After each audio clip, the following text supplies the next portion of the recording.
Hey everyone, so the great thing about this show is that in the first segment you can have a look at a band that's currently touring the world on the strength of their debut LP out on Sub Pop Records, and then in the second part follow that up with a chat with my buddy and his musical endeavors and a hit he had on local radio. This is Metz and Roswell.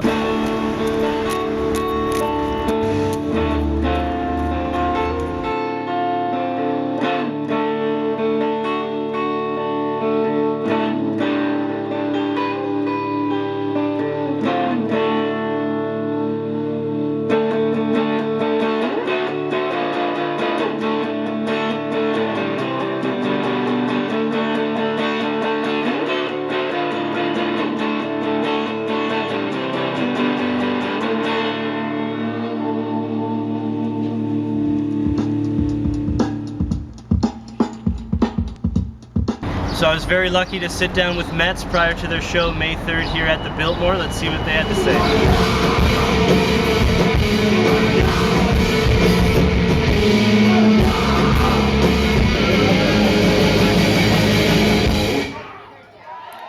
Okay guys, Hayden and Chris of Metz, thank you so much for making a little bit of time in the green room prior to the show here tonight. You guys are touring, supporting your Sub Pop and your own debut LP, self-titled debut LP. How did you guys end up getting signed to Sub Pop in general? How did that great fortune come to you guys? Well, we had put out a handful of 7 inches on our own with a local label in Toronto, and we had some friends who played in a band called the Constantines, and they had been telling the people that they used to work with at Sub Pop about our band for a little while. You know, we had this batch of songs we've been working on and didn't really know if we were going to do another like 7-inch or something, but the songs all started to make sense together, so we started recording this record. Once we got to a certain level of completion with it, you know, it was pretty much done. We sent it off to the guy at Sub Pop, sort of heart in hand, being like, hey, you know, know you've been getting our 7 inches, but maybe you'll, maybe you'll like this record too. And, you know, in hopes that they would be interested in putting it out, and, you know, lucky for us, in a very natural way, they were like, yeah, you know, we really like it. We'd like to work with you guys, and we want to work with them. And so we didn't really spend much time looking for a home for the record. We were just all kind of worked out. Wow, pretty incredible. So extensive touring behind this, right? Yep. Tell us a little bit about places you guys have gone. I know it's not just Canada. It's been quite large, right?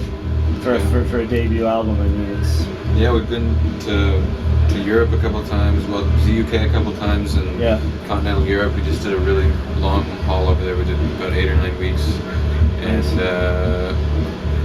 then this is our second full US tour. Yeah.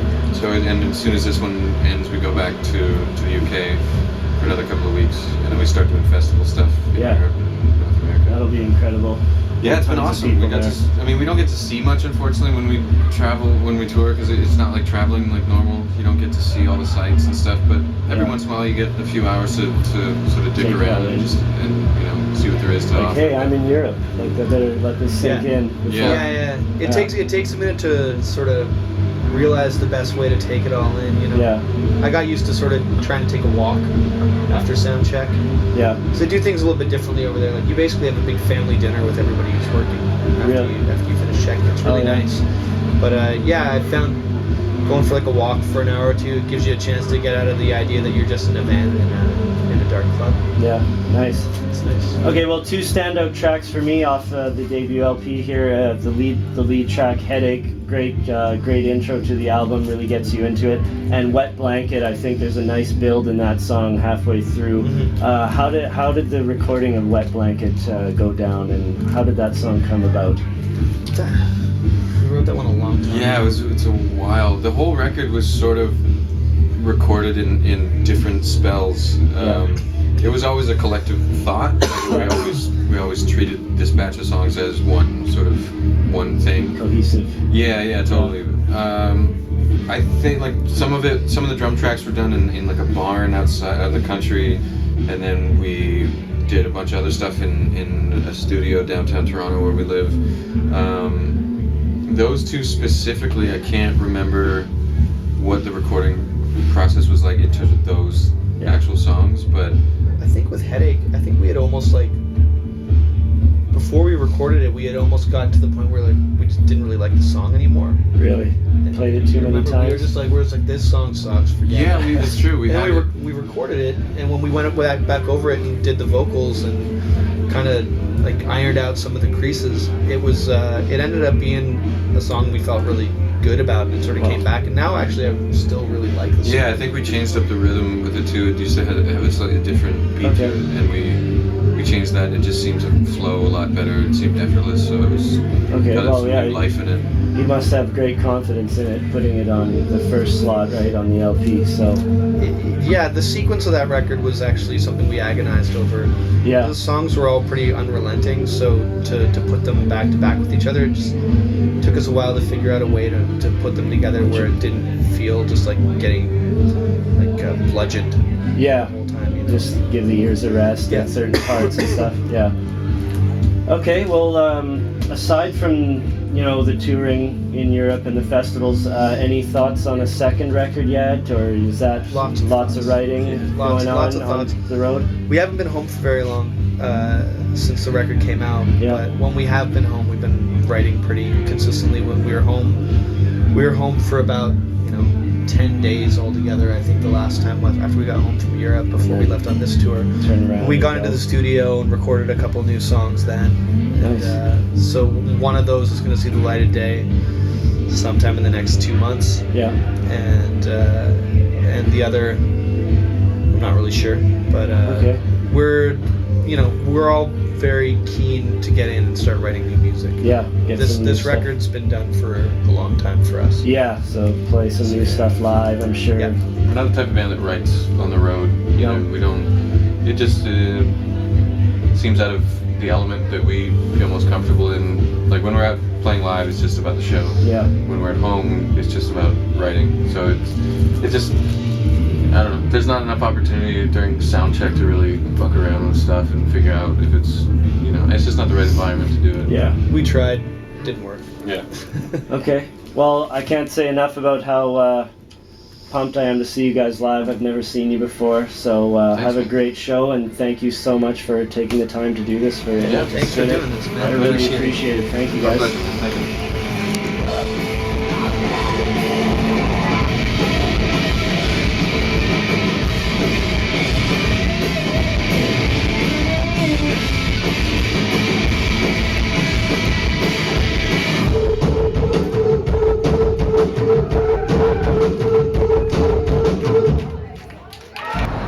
So I sat down with my buddy Jay. He was part of a band called Fire Murphy, short-lived project. Let's see what he had to say.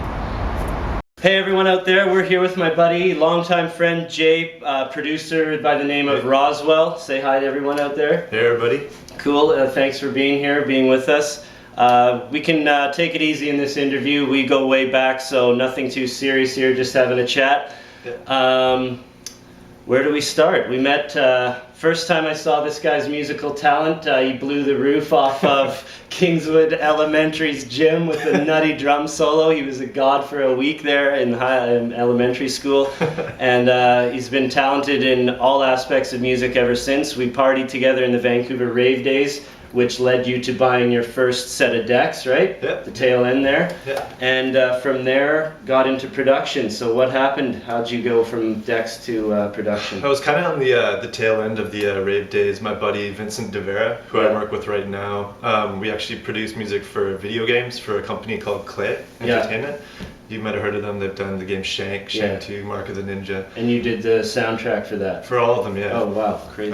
So I met him during the rave days, and he got a hold of a program called Reason, which was a software synthesizer. Okay. From there, he started to show me how to use the drum sequencing, the modulation, the synth, and we started making breakbeat tracks, actually, the electro breakbeat, hoping to kind of catch on that wave. I remember you loved that. Shit. Yeah, that kind of stuff. We wanted to catch on to that rave thing, but I think that was at the tail end where it was kind of dying out around here. So we kind of said, screw that, and we started to make hip-hop tracks. I ended up meeting a guy named Jason James in Richmond. He's an MC who was part of a group called The Usual Suspects. Oh, right, okay. Back in the day. Which is also a guy named Edge was the other MC. Yeah. I ended up playing some of the beats in my car to him, and he introduced me to everybody else of the Central Soul Entertainment outfit there. Yeah. Started to make beats for them, so I was on a bunch of their mixtapes and albums. There's the War Crimes, Edges, I'm Here to Save You, countless others. Started to work there, and yeah, went from there. Okay, what type of hip hop is it? Is it like conscious or top 40 or what type of stuff? I'd say it was more conscious. I don't think we ever made anything top 40. It's like backpack sort of stuff. Yeah, backpacking right? Yeah, type that's stuff. awesome. Yeah, cool. More lyrical based. Okay, Yeah. and where do you want to go from there? Maybe you want to talk about Fire Murphy into that? Sure, yeah. Yeah. There's actually this MC who came by when I was working with Central Soul. His name's Shane Eli. Yeah. It's actually a really popular MC right now. If you can check him out on djbooth.net, I think. Okay, djbooth.net. What's his? Shane Eli. Eli. Okay, Yeah, check it out. really popular out there. Yeah.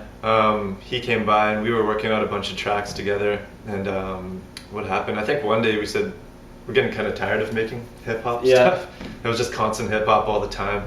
And we're like, yo, let's make a rock outfit, like a side project. Yeah. Because we're big fans of it. I've been listening to rock. That's like my first love from back in the day, right? And you're a skilled guitar player as well. I play guitar and drums, yeah. So we started to make that. So we're like, well, how can we start? So we actually didn't start jamming like any band would. Yeah. Went straight to the liquor store. Bought a bottle of Jack Daniels because you can't get any more rock star than that. Creativity fuel. Yeah. Started drinking that, then started jamming and came up with the just the really simple chord progression. I think there's 4 chords in that verse. Yeah. And decided we want to make something really sexy and like sleazy rock sounding. So yeah, I think you succeeded. Yeah.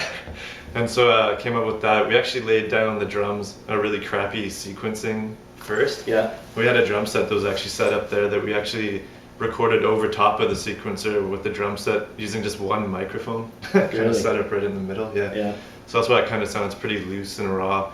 And by that point we're kind of drunk too. Yeah. So it's really loose sounding. Yeah. I love the garagey sound of it. Thanks. Yeah, we want to keep it really like, not clean or clean sound, right? Laid down the guitar, the bass, and then he just got in the booth and kind of he was writing the lyrics while I was writing the music. Yeah. Yeah. He just went for it. Went for it in there. That's actually one take, the whole verse. So yeah, the whole lyrics is one take? Yeah, that's one take. No overdubs. No overdubs. Holy shit. After he does a couple ad libs in the back there. But nice. Yeah, and we ended up being pretty excited about it because it sounded kind of different from which was popular at the time. Yeah, definitely. Took it to Karen Kun, the DJ at Fox. Yeah. She put on the indie night. I think that's on Tuesdays. Okay. And it actually ended up charting for quite a few months on there. So, I think I read on YouTube June 2005. 2005. Number 1, 2 months. Number 1. So an unknown gem here out of Vancouver. This only has like 111 views on YouTube, and it deserves way more. That's why he's here. Let's put that out there. Enjoy. You want to say anything else about the track? I'm good, man. Just enjoy it. Yeah. Fire Murphy. At this point, I'd like to introduce the band. Hello. Yeah.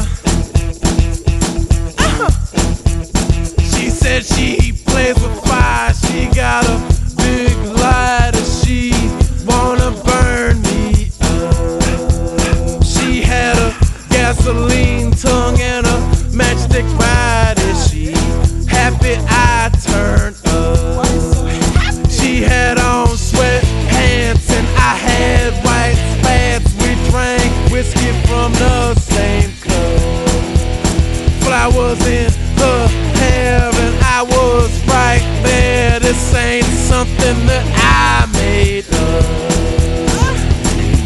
She liked charcoal to smell the burn. She made mistakes but she ain't never learned. She plays with fire and I'm on fire. Now she say she wanna play with me.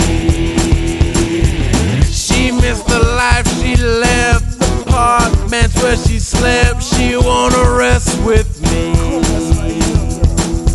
She liked my hairdo, said that I was special. I know she just tested me. Why you gotta test me?